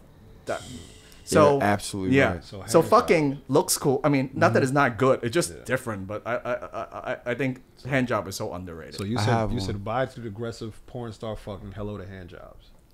Yeah, I mean, also most straight women think like there's a bunch of sex technique that women could learn to penetrate male, right? And there's levels to that game. And it's amazing when they do, you know? Right. Once they learn it. Yeah. Like my fiance, she started listening to the show. Our sex was good at first. It was still great sex. But as she listened to the things that I really like going forward, the sex just kept getting better. I'm like, yo, I started laying hints in the show because she's listening and writing notes. And then the very same night or the next night, she's actually doing it specifically to what I like. And so I was like, yo, that's fire that she was actually doing that. Your sexual growth. I actually did that. I wanted to stay there, but things that I grew out of, bang, bang, bang. Oh, it's fucking. Like that, yeah. Bang, bang, bang, fucking. Like, first of all, that shit hurt my pelvis now. like just like nah. I actually like to feel the inside of the vagina. Yeah. I actually like to know what I'm hitting. I actually like to be purposeful with the head of my shit, or you know what I mean? I want to know that I'm doing something. I felt like when I was a kid, I never went in a circle in the box. And I started doing that, like just trying to hit different spots, like using my shit differently. I find myself whining in the box, or just I'm trying to imagine what she's feeling, right? So just staying the head in and out penetration, just keeping right there, not going for full A spot, right, all the way in the back, not even going for that, staying right there, arching my legs down and trying to go up with my shit. So when I was bang, bang, banging, what the fuck was what was I really trying to do? Nothing. Like, what was I really trying to do? It's because she had a fat ass and I wanted to like punish her or some shit. And so as I start to learn, like, because it was all about fuck, the word fuck. There's a lot of porn conditioning, right? Like, right, yeah. Cool, yeah. And so once I got out of that fuck shit, and yeah, sex became a lot better for me, or different. I don't know if, I think it's because I guess for men, you're going to nut regardless, right? Yeah. But I can't, the experience became different for me as I got older. I do actually have one more science that most people don't know that is interesting. So with their pelvic floor or the PC muscle, women could like manipulate if they learn how to do it. So there's like, they're like squeezing, pulling up versus bearing down. So those muscles could be so trained that they could sit on you, contract those muscles, and ride you in a rhythmic way to give you like a sort of like a pussy hand job while they're sitting on you. But it takes training for them to learn how to use the pelvic floor in that rhythmic way. And I have one friend that could do that. I swear to God, that is like crazy when you're like just sitting on you and she's grinding on you and she could move those muscles. And you're like, holy shit, it's a completely different experience. You're not like fucking a sleeve or orifice. You feel like this muscle is like working your cock. It is amazing. You wanna know why I don't like shit like that? Because I got a weak dick. I know for a fact. So, real shit. I know it's a battle I'm not gonna win. You know how certain fights you just don't like, I'm gonna have to shoot this nigga. But certain fights, I'm not fighting you fair. We're going to CVS the next day with Plan B. Is that why? Plan A fucked me up. So I did a show with Kasha and Candy, from Bedroom Candy, right? And they have this pelvic trainer thing for women. Is that one of the things that they might be used? Yeah. So that's like learning how to contract those muscles. I mean, we have them too as guys. You could like basically stop yourself from peeing or peeing faster as those two muscles. Right. Doing Kegel things. Right. Kegel things. So, but if they're learning how to move rhythmically, and there's a lot of tantra technique, it really feels like crazy because you just didn't know that is possible until someone actually have that. Yeah. That under voluntary control, because usually it's involuntary. Right. But when they know how to use it and also gyrate the hip in a very specific way. That is witchcraft. I really would love for her to try that. Talk about choke you and look you in the eye. Talk about meeting your maker. Yeah. Oh my God. I guess there's so much more to ask you. There's so much more to ask you. We said we might do a Patreon episode, right? Maybe get a little more deep into your personal things or whatever. But my final question that I would have is, and you're talking about when you were younger, you started realizing you weren't monogamous, or monogamy was tricky for you. Where do you stand now? Like, where do you identify as now? I have so many random, I guess, good story. My wife has 2 husbands, so we co-proposed to her, and then I was dating Karen for a long time, and then Geronimo came into our lives. But I met Geronimo first. We were at a gangbang. I was DPing someone with him. And then wait, hold on. Wait. All right. She got 2 husbands. Stop the camera. Stop the camera. His name's Geronimo. His name is Geronimo. Geronimo, is that what you jump out of a plane? No, jumped into his wife. Hold on. So it's 2 husbands. Sorry, she has 2 husbands. No, 2 husbands. But she met you first while y'all were gangbanging somebody else. And then what happened? And then I go, and she's really picky, and he's really beautiful as a human. So I'm like, my girlfriend is really picky. Like, you guys might hit it off, and we all poly and super slutty. So we it's fucking other people, or just like, is what we do, right? But she's always have much harder time finding someone she feels super attracted to. So I introduced them, and they hit it off. Now we all live together, and we're about to have a baby. So, but I don't come from a very jealous, possessive thing. And the funny story is, I thought my insecurity in the beginning, if I see my girl fucking another guy, I'd be thinking he's fucking better than me, and all my insecurity. I remember the first time that actually happened, and go like, "Show, that's fucking hot."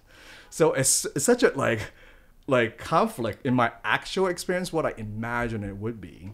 So it was just never a thing. So do y'all do?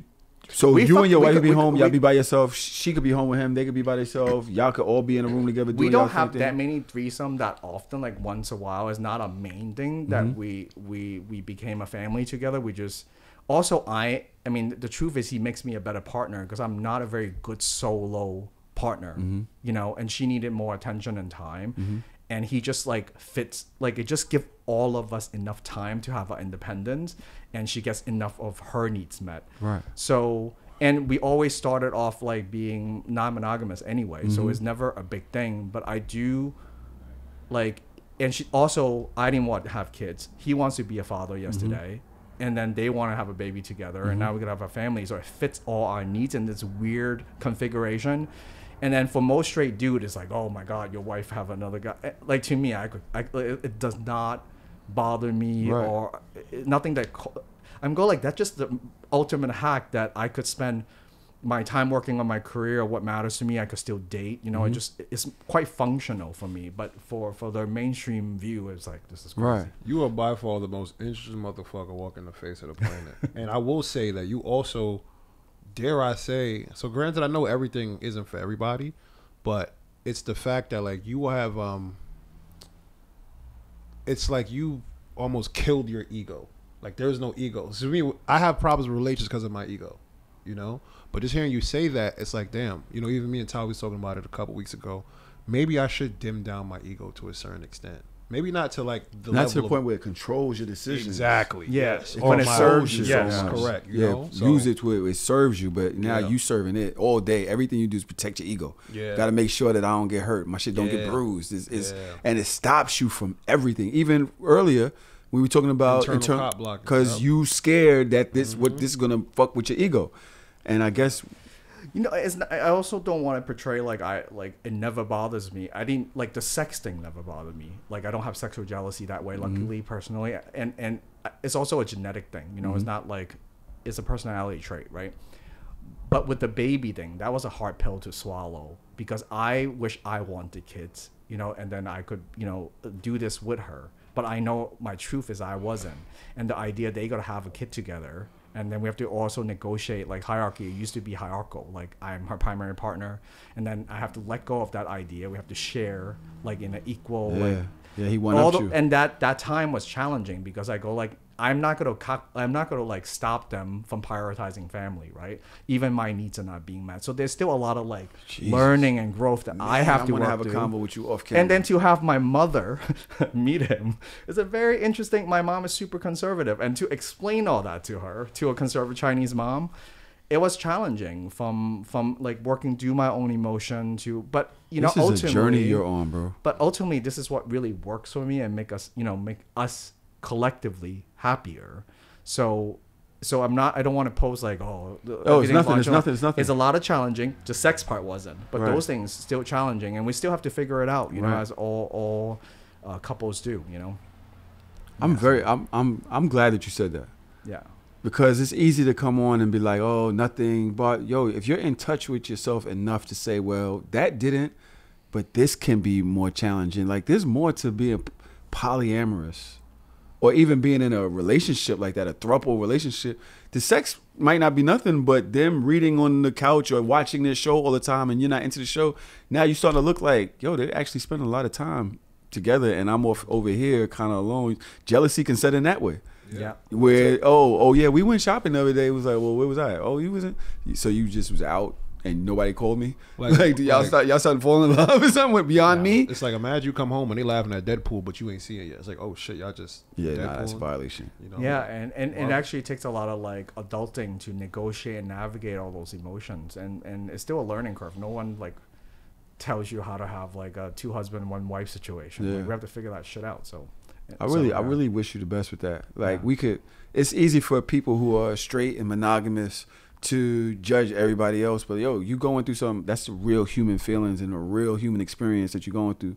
And I really wish you nothing but success. I know having a baby is a lot, period, bro. That's a lot, period. And there's some tough ass conversation. Like we talk about what is it like to actually have a family, right? So is it their kid or our kid? Right, I have to make that distinction. Are you gonna wake up and change the diapers? So yeah, and then the conversation is that is our kid, and I have chosen and go like, oh, what if I'm practical too, right? Like we have, how can we negotiate so in a way that it creates more understanding and contingency plan. So when I say it's our family or our kids, meaning if they die in a car accident, God forbid, right? Yeah, on the floor. I'm gonna be, even though I never chose to be a father, that's gonna become my kid, and I will. Right. It was my kid, but I have to work through all those. What is that agreement I'm making, right? And to be in a family. So it's a lot of things that we think about, talk to, work through. So it's interesting, you know. Like Pearl Harbor. Yeah. Remember Pearl Harbor? Yeah. When what was his name? He went off and he died in the war, but he ain't really died. And then his best friend got with the wife, and then he came back, and it was kind of like, and then she's pregnant, but I'm still here. We're back together. If he would have died, they probably would have all been together. Like, you know what? You love him, you love me too. He's my boyfriend first. Fuck it. You know what I'm saying? Fuck it, because I love both of y'all. Y'all both love me. Yeah. This has been fucking a dope ass segment. I don't even think that we need to do anything else. I want to go into the hard and the soft. Yeah. Right? First, we have to introduce the show. Yeah. Are you good? I'm good. Welcome to the Hard or Soft Show. The show we talk about things men like about sex, the things men don't like about sex, the things that make us hard, and the things that make us soft. Sorry. Ad-libs are fire. You haven't been ad-libbing. You got an ad-lib, bro. That's good. Okay, cool. I am here with my friend, my moon Fred debonair, friend, Ace Boone Coon, King Loon, a.k.a. Dr. Tongue. Oh, my God. Nah, but we got to go with the elegant ambiance, bro. The elegant ambiance is fire. We got to get elegance out. I'm so mad I said that. The elegant? so he used to call himself elegant when he was a kid. Like, he literally telling women his name was elegant. It's one of favorite word, according to one study, that women like that compliment. When we call him elegant, they love that word. That's high tier. You know what? That's high tier. You have to bring that one back. You got to walk up to women. That's another like sexual. Casual elegant is the favorite. That's casual. Because you don't feel so uptight, you know. Casual elegant is like, damn, favorite. baby, this pussy's so elegant. Yeah, you sound like Rick Ross now.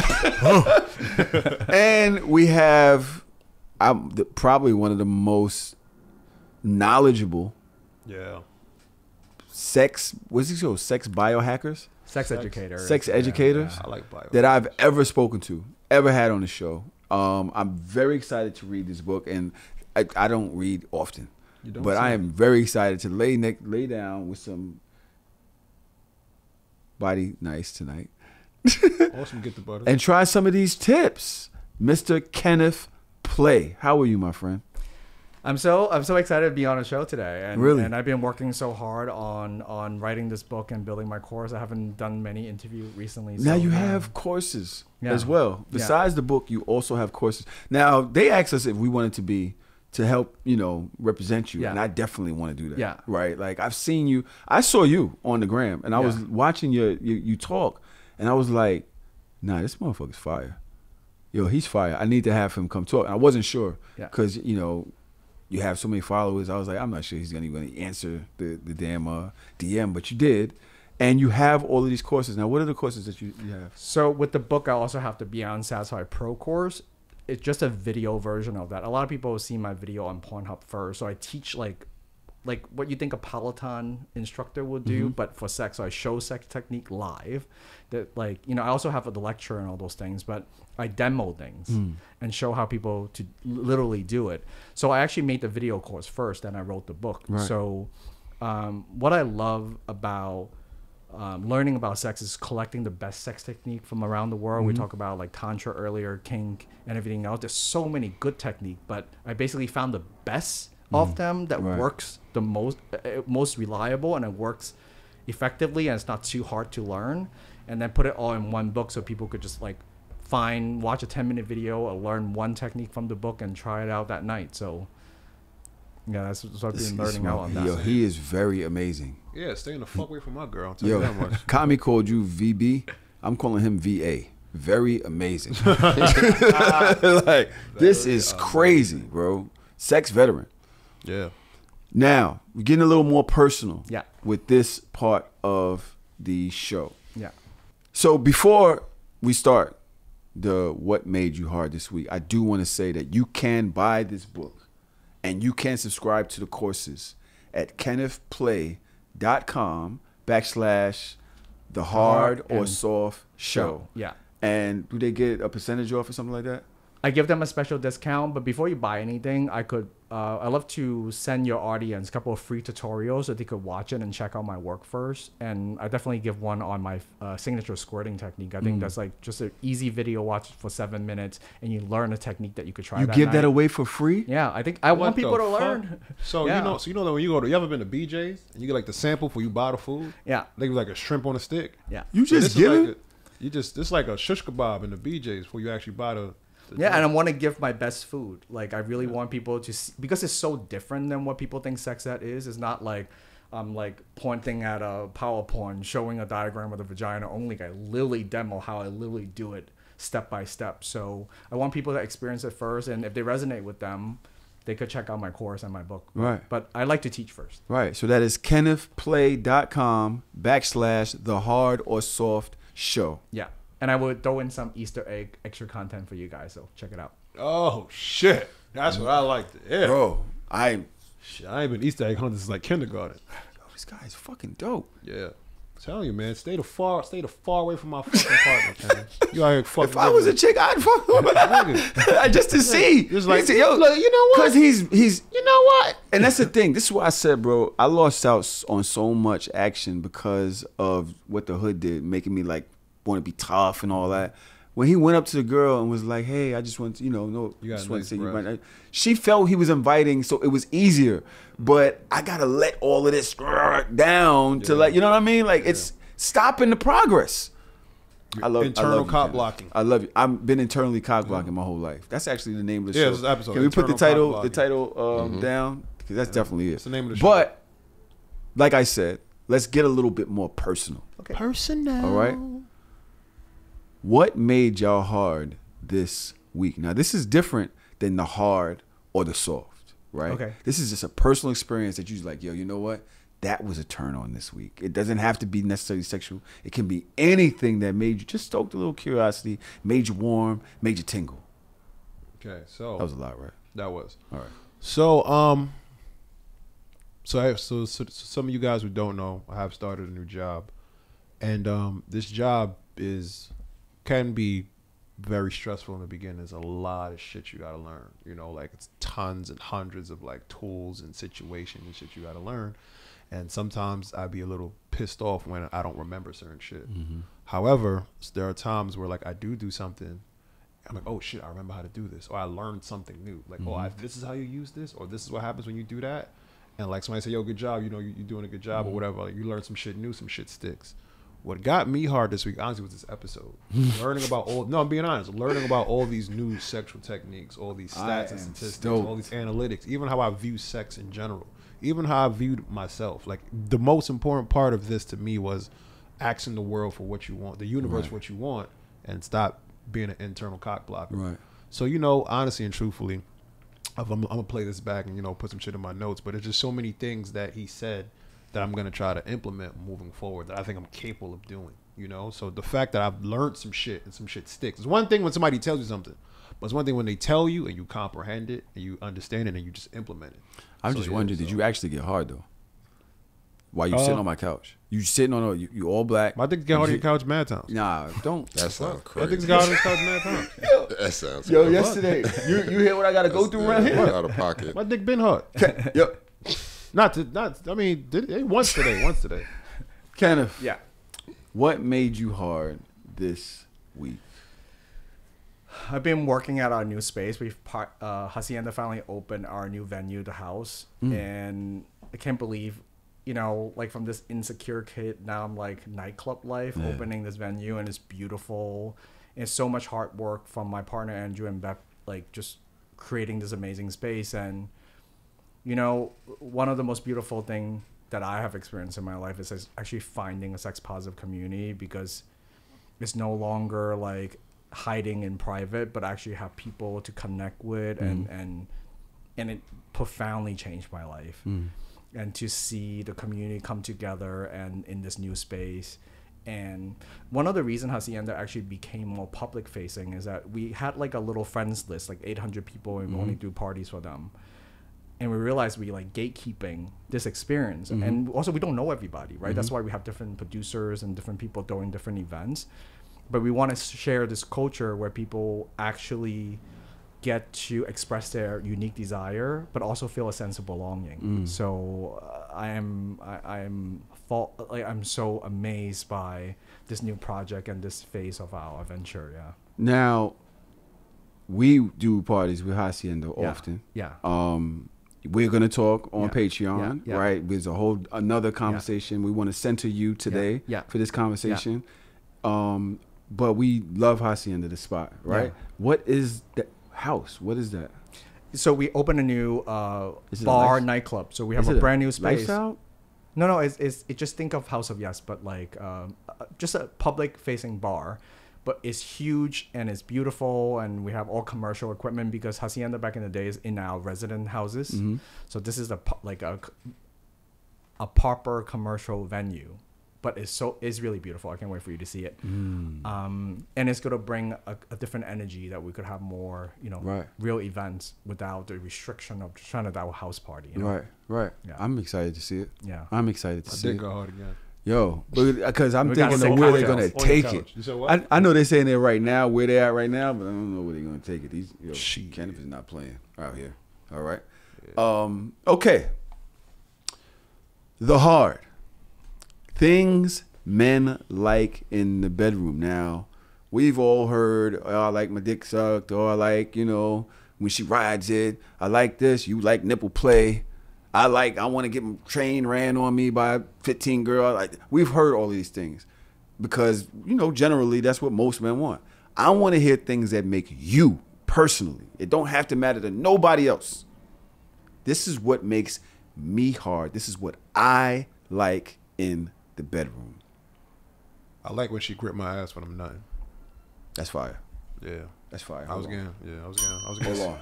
That's Hold peace. on. That's fire. Yeah. Hold on. That's new, Loon. Yeah. That's new.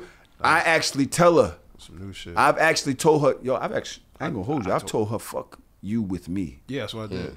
Fuck, grab me and show me that stroke that you want. Give me that. You know what I'm saying? Get into this. She did that shit. I almost wasn't walking after. I almost fell. I almost fell right on top of my dick. For real. Dick in the mouth. For real. Yeah, you said, yo, she I told her, yo, look, when I'm nut, grab me like this. Don't let me run. Oh, it's my new shit that I do. I say, when I'm nutting, if I say stop, don't stop. Just keep going. Oh, violate. I'll just keep going. I mean, you're so sensitive. Take me to meet my maker. Yeah. Bro. Wow. Take it. So I did that shit, and I was like, oh, shit. And I was like, all right, yo. And she's like, nope. Then she grabbed me and pulled me. I was like, oh, she listened. And she finished me. Finish him. Yeah. Some new shit. Yeah. Yeah, wildin'. Shout outs to her. Wildin'. Kenneth. Shoot her a text. Things that make you hard. I think for me, like, I do a lot of the nurturing, giving stuff because I'm into it. But this one girl who gave me this, like, she finished me off, gave me a hand job, blow job kind of situation. And I didn't, like, she stopped, like, after, and she kind of held me for a second. And then she went to the bathroom. I thought she was just going to the bathroom. She came back with a warm towel, like a nice toasty warm towel, put it in my cock, clean me off, and just like caress me. I'm go like, that shit for aftercare for men too is so fucking delicious. So sometimes those little extra moments is so it's delicious. I ain't gonna lie, she does that, but every once in a while she give me the cold one, and I be feeling like I did something wrong.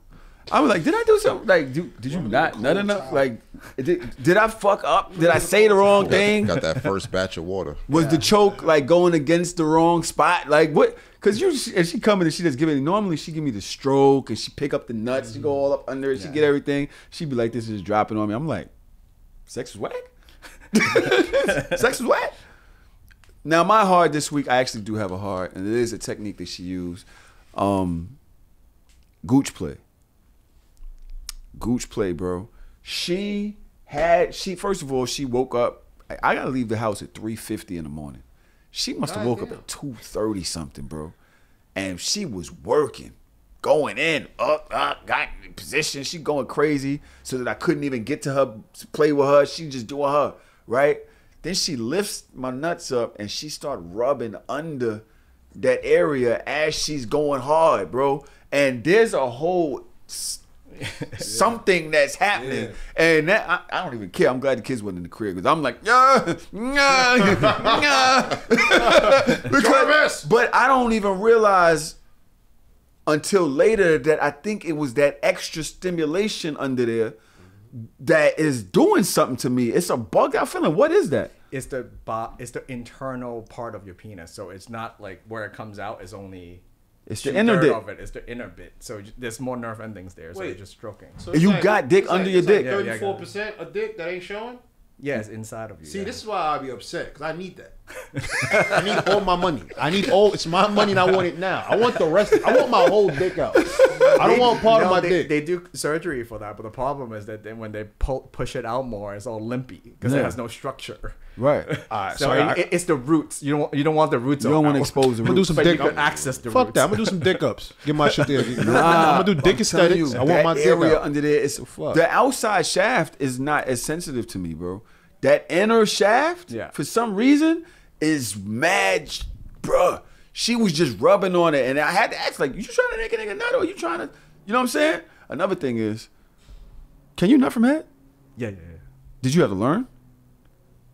It's easier fucking because I'm in control, but then I have to learn how to relax and like let my body feel what it feels. Yeah, so it's a learning curve. Yeah. Can you nut from head?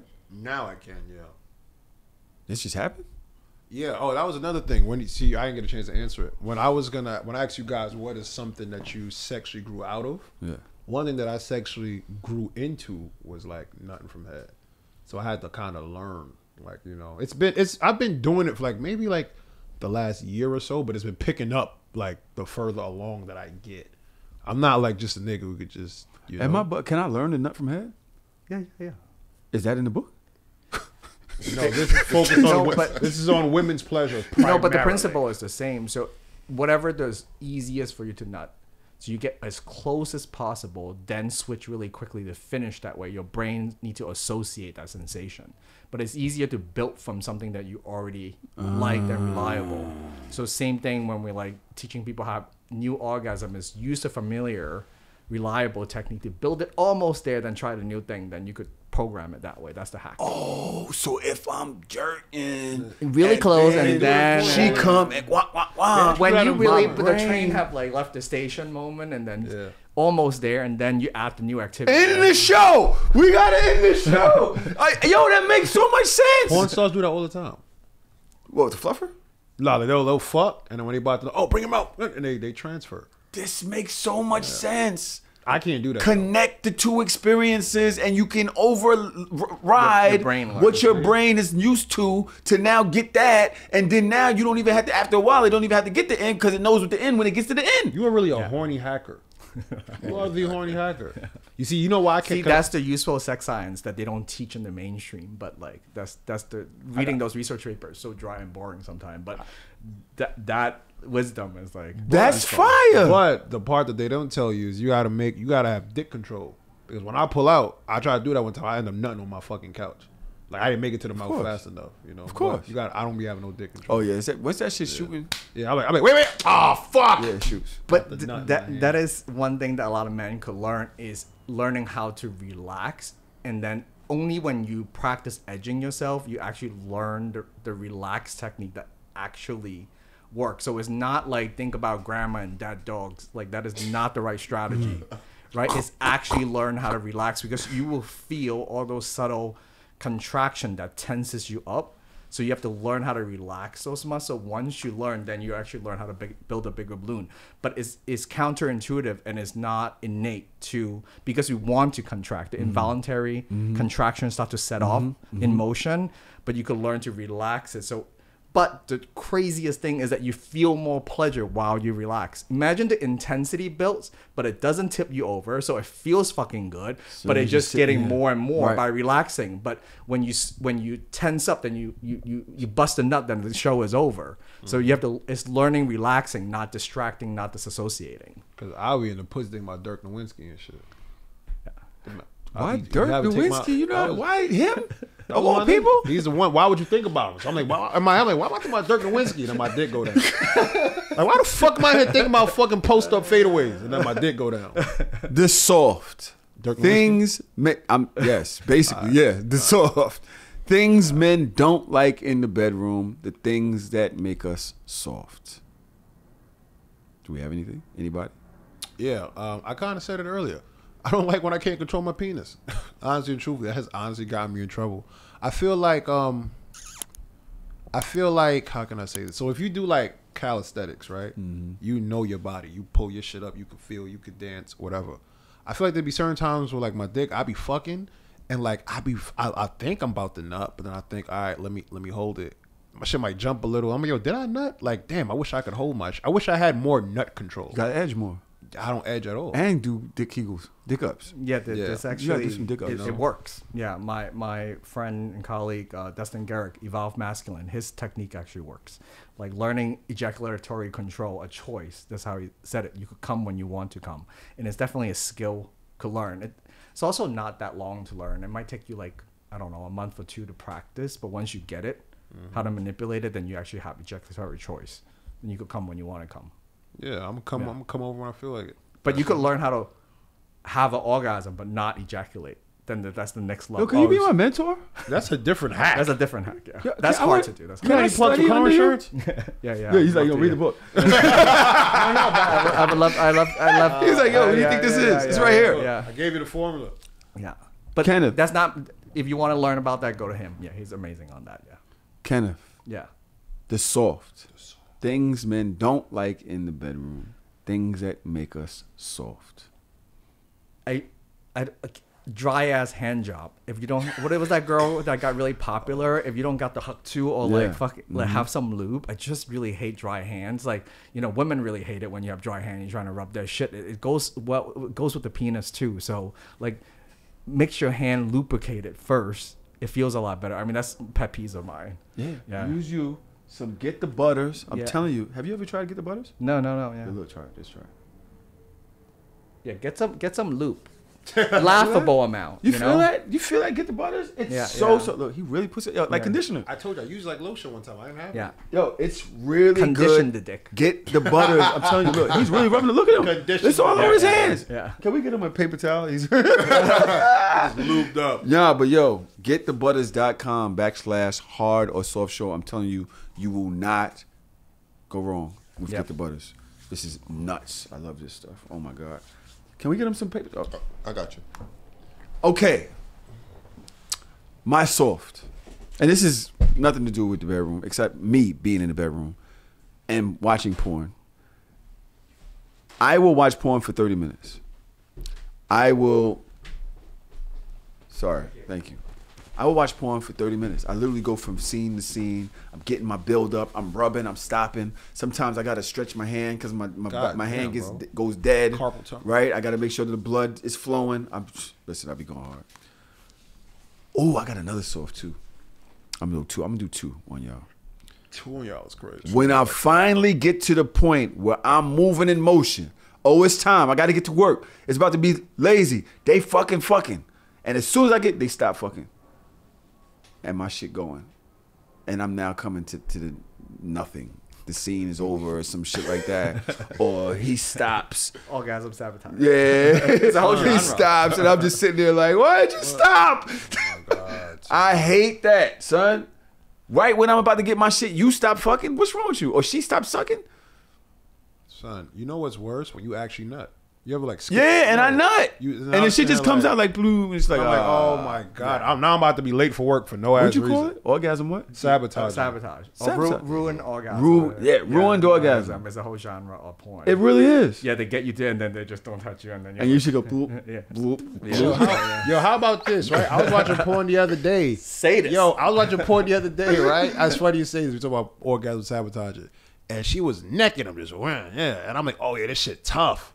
But the shit like stopped and the sound kept going. So I'm like, yo, this fucking Verizon connection is blowing my. I'm on the phone with Verizon later on that day. I had nothing to do with Verizon. I watch it again and the video stopped at the same spot again. It's the video. They do it to like make you want to see the whole video. But I'm like, yo, bro, I got this dick in my hand. All right, man. I'm trying to get right. And like, I don't know if it's my phone, the connection, or Pornhub. Nigga, you know how mad you gotta be to see if Pornhub is down? You ever went on Twitter to see if Pornhub is down? I don't have Twitter no more. I don't have a Twitter. I went on Twitter, typed in Pornhub. That shit was regular. I said, okay. So something is up. Something is clearly wrong here, bro. I hate it. Yo, tight. You are nuts. Tight. Okay. My other soft. Ladies, y'all can do pleasure mapping too. Why are you stroking and sucking the place on my dick that don't really do nothing for me? That part is dead. When you see, you're watching me jerk off. You see I'm at the top of my dick. I'm squeezing the head. I'm at the top. I'm right there. Why are you all down on the shaft? What is that doing? And then every time I tell you, move, go up. You do it for a minute and then you go back down. Mm-hmm. That's not doing, I mean, it looks cool in porn, but that's not my spot. My spot's up here. Yeah. You ain't got to be all down here doing this. My spot's up here. Nobody's home. Nobody's home, sweetheart. Sorry. So that would be my soft. Ladies, learn your man spots too. Like, y'all, I guess because we've trained y'all or we've act like it's all about our dick, but we got more pleasure spots, and even the dick has its own pleasure spots, and like there's things going on down there. There's the under dick, there's the frenulum thing, the head is a thing. That's your clit. That's our clit. The head is the clit. Mm-hmm. So why are you all down here fucking, that's like I'm sucking your titty and I'm over here and ain't nowhere near the nipple and I'm just over here. That's what the shaft of my dick is. It's just the side of your titty. That shit don't do nothing. It's a myth. For some guys it does though. No. Like dudes could put the vibrator on the bone area, whatever them two veins is, and there's all types of shit. What are those? All right, I'm gonna ask you. So I'm asking him everything. Yeah, it's in the, like, get the book. Get the fucking book. Beyond Satisfied. By Kenneth. By Kenneth Play. Kenneth, thank you so much for pulling up on us. Yeah. I hope we didn't do too much with celebrating you, bro. This is amazing. Yeah, I appreciate it. We appreciate you as well. Loon, thank you for pulling up, my guy. How you feeling? Life is good? Life is good, man. About to get up out of here, get something to eat. I'm about to read a book. I'm about to get something to eat. And yesterday, thank you for being behind the boys. Courtney, we miss you. We'll see you next week. Ladies and gentlemen, Kenneth Play. Woo! On the Hard or Soft Show. It's the show. Man. Matter of fact, where can people find you? Like, KennethPlay.com. KennethPlay.com. I think we said that. If you want all the explicit free shit, go to KennethPlay.com. KennethPlay.com /The Hard or Soft Show. When you say freaky, what's freaky? What you mean by freaky? All right, if I do this, you're not going to tell your friends, right?